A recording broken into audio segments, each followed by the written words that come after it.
नमस्ते। आज हमारा टॉपिक है भारत छोड़ो आंदोलन के कारण।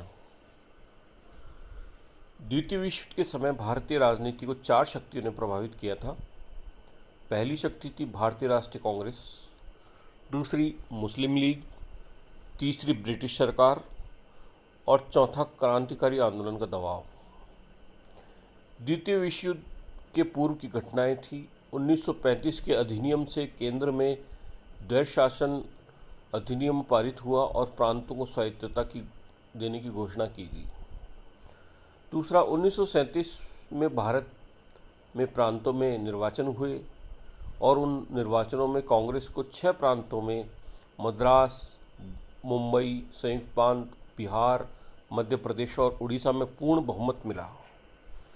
बंगाल में फजलुल हक के नेतृत्व में प्रजाकर्षक पार्टी, मुस्लिम लीग व कुछ सदस्यों ने मिलकर सरकार बनाई। पंजाब में सिकंदर हयात खान के नेतृत्व में सरकार। 7 जुलाई 1937 को 6 प्रांतों में मद्रास, मुंबई, संयुक्त प्रांत, बिहार, मध्य प्रांत, उड़ीसा में कांग्रेस की सरकार बनी और बाद में पश्चिमोत्तर सीमा प्रांत आसाम में भी अन्य दलों के सहयोग से कांग्रेस की सरकार बनी। 1939 के प्रथम सप्ताह में द्वितीय विश्व युद्ध प्रारंभ हो गया। वायसराय ने भी भारतीयों से सलाह मशवरा किए बिना भारतीयों की ओर से धुरी राष्ट्रों के विरुद्ध युद्ध की घोषणा कर दी। धुरी राष्ट्रों में जर्मनी, इटली व जापान शामिल थे। कांग्रेस का युद्ध के समय दृष्टिकोण क्या था? एक, कांग्रेस के अंदर 2 दृष्टिकोण पनप रहे थे। पहले जो वामपंथी थे वो चाहते थे कि इस साम्राज्यवादी युद्ध को भारत के मुक्ति युद्ध के रूप में ले, अर्थात वह चाहते थे कि इस समय कांग्रेस को एक संघर्ष घोषित कर देना चाहिए और ब्रिटिशों से लोहा लेना चाहिए। जबकि दक्षिणपंथी चाहते थे कि द्वितीय विश्व युद्ध से फ़ायदा उठाकर ब्रिटिश सरकार के ऊपर दबाव डालकर ज़्यादा से ज़्यादा अधिकार प्राप्त किए जाए, न कि हमें इस समय युद्ध की घोषणा या संघर्ष की घोषणा करनी चाहिए ब्रिटिशों के साथ। गांधी जी का युद्ध के समय दृष्टिकोण था कि गांधी जी चाहते थे कि इस खतरे के समय भारतीयों को ब्रिटेन की सहायता करनी चाहिए। कांग्रेस के अंदर ही बने सुभाष चंद्र बोस की फॉरवर्ड ब्लॉक ने इसका भयंकर विरोध किया।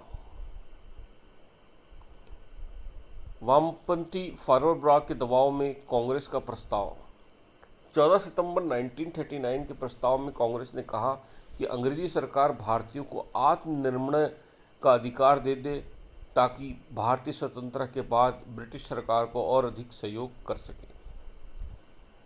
वायसराय लॉर्ड लिन्लिथ को ने श्वेत पत्र जारी किया, जिसको व्हाइट पेपर भी कहा जाता है, और उसमें कहा गया कि ब्रिटेन का उद्देश्य भारत को औपनिवेशिक स्वराज डोमिनियन स्टेटस प्रदान करने का है।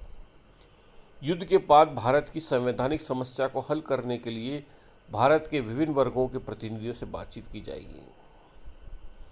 वायसराय के व्हाइट पेपर पर प्रतिक्रिया हुई। अलग अलग दलों की अलग अलग प्रतिक्रिया थी। जैसे मुस्लिम लीग और देशी राजा प्रसन्न हुए क्योंकि वे अब अपने आप को कांग्रेस के बराबर समझने लगे थे। दूसरा, कांग्रेस में निराशा उत्पन्न हुई। गांधी ने कहा कांग्रेस ने रोटी मांगी परंतु उसे पत्थर मिले। इस पत्र के विरोध में कांग्रेस शासित 8 प्रांतीय मंत्रिमंडलों ने इस्तीफे दे दिए। कांग्रेस ने गांधी जी के नेतृत्व में सविनय अवज्ञा आंदोलन करने का फैसला लिया। गांधी जी ने कहा, हम भारत की स्वतंत्रता ब्रिटेन के विनाश पर नहीं चाहते। लेकिन नेहरू जी ने कहा, इंग्लैंड की कठिनाई भारत के लिए शुभ अवसर नहीं है। तो दोनों का भी ये एक समान मत रहा कि अभी ये इस अवसर को शुभ अवसर के रूप में नहीं देखे जाए। तत्कालीन परिस्थितियां हुई।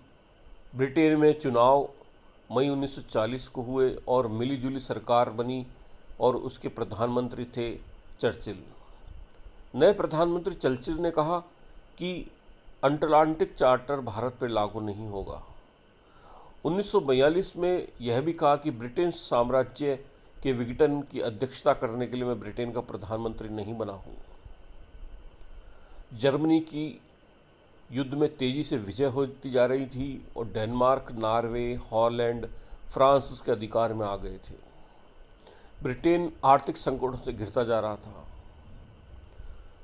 वायसराय लॉर्ड लिनलिथगो ने भारतीयों को अपने पक्ष में करने के लिए अगस्त ऑफर जिसको कहा जाता है रखा, जिसके प्रमुख बिंदु थे युद्ध में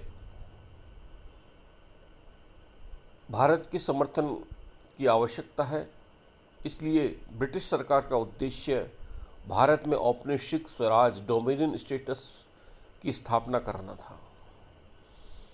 दूसरा, वायसराय की कार्यकारिणी परिषद में विस्तार किया जाएगा और अधिक से अधिक संख्या में भारतीयों को स्थान दिया जाएगा। तीसरा, अल्पसंख्यकों की स्वीकृति के अभाव में सरकार किसी भी संवैधानिक परिवर्तन को स्वीकार नहीं करेगी। ये तीसरा जो बिंदु है, इसमें मुस्लिम लीग को कांग्रेस के बराबर का दर्जा प्रदान कर दिया गया। युद्ध की समाप्ति के बाद सभी वर्गों व राजनीतिक दलों के प्रतिनिधियों की एक सभा बुलाकर संवैधानिक समस्या का हल किया जाएगा। पांचवा, युद्ध संबंधी सलाह देने के लिए एक युद्ध सलाहकार समिति बनाई जाएगी जिसमें भारतीय भी होंगे। अगस्त ऑफर्स का परिणाम यह निकला कि इसमें अल्पसंख्यकों को कांग्रेस के समान महत्व मिलने से सांप्रदायिक और देश विभाजन का सूत्र इसमें था। अब गांधी जी ने व्यक्तिगत संवेदना अवज्ञा आंदोलन छेड़ा। व्यक्तिगत संवेदना अवज्ञा आंदोलन 1940 को किया गया। सरकार की विरोधी रवैयों को देखते हुए ये आंदोलन चलाया गया 17 अक्टूबर 1940 को। इसके पहले सत्याग्रही विनोबा भावे बने और दूसरे सत्याग्रही बने जवाहरलाल नेहरू। युद्ध में तेजी से परिस्थितियां बदलती जा रही थी और जापान ने अमेरिका के पर्ल हार्बर पर 7 दिसंबर 1941 को आक्रमण कर दिया। उसने फिलीपींस, हिंद चीन, इंडोनेशिया, मलाया और बर्मा पर अधिकार कर लिया। 1940 में जापान रंगून पर सुभाष चंद्र बोस की सहायता से अधिकार करने में सफल हुआ और अब भारत पर आक्रमण का उसका खतरा बढ़ता जा रहा था।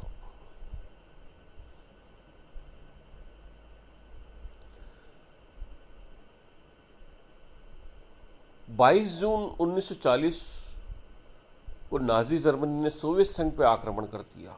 अब रूस और इंग्लैंड में संधि हो गई और रूस जो अभी भारतीय स्वतंत्रता का पक्षधर था, अब भारतीय स्वतंत्रता का विरोधी हो गया, क्योंकि ब्रिटेन भारत से रूस को युद्ध संबंधी सामान भेज रहा था। तो अब दृष्टिकोण बदलते जा रहे थे। विदेशी दबाव, चीनी राष्ट्रपति चियांग काई शेक और अमेरिकी राष्ट्रपति रूजवेल्ट का दृष्टिकोण ये था कि यदि भारतीयों को युद्ध के बाद स्वतंत्रता देने का निर्णय किया जाएगा तो भारतीय अवश्य ब्रिटेन का युद्ध में सहयोग देंगे। गांधी जी ने इसी समय 15 जनवरी 1941 में कहा, नेहरू और मेरे बीच मतभेद आरंभ से रहे हैं, लेकिन फिर भी मैं कई वर्षों से कहता आ रहा हूँ और आज भी कहता हूँ, राजाजी सी गोपालाचार्य नहीं बल्कि जवाहरलाल नेहरू मेरे उत्तराधिकारी होंगे। वह मेरी भाषा नहीं समझते हैं और जो भाषा वे बोलते हैं वह मेरे लिए अजनबी है, लेकिन भाषा दिलों के मिलन में बाधा नहीं होती। मुझे मालूम है जब मैं नहीं रहूँगा तब वे मेरी भाषा बोलेंगे। इसी परिस्थितियों में कृष्ण मिशन 23 मार्च 1942 को दिल्ली पहुंचा और इसके नेता थे स्टैफोर्ड क्रिप्स। 30 मार्च 1942 को उन्होंने अपनी योजना प्रस्तुत की। इस योजना के 2 भाग थे। पहला भाग, युद्ध के पश्चात भारत में एक नई संविधान निर्माण के लिए एक संविधान सभा बनाई जाएगी।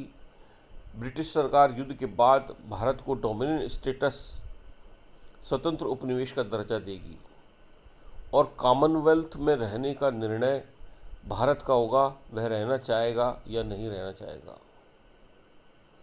ब्रिटिश भारत के किसी भी प्रांत को या देशी रियासत को भारतीय संघ से अलग डोमिनियन स्टेटस, स्वतंत्र उपनिवेश पाने का अधिकार होगा। इसमें भारत के विभाजन के सूत्र थे। इस सूत्र में भारत को टुकड़े टुकड़े करने की अंग्रेजों की दूषित नीति थी। इसने मुस्लिम लीग की पाकिस्तान की मांग को एक कदम और बढ़ा दिया था।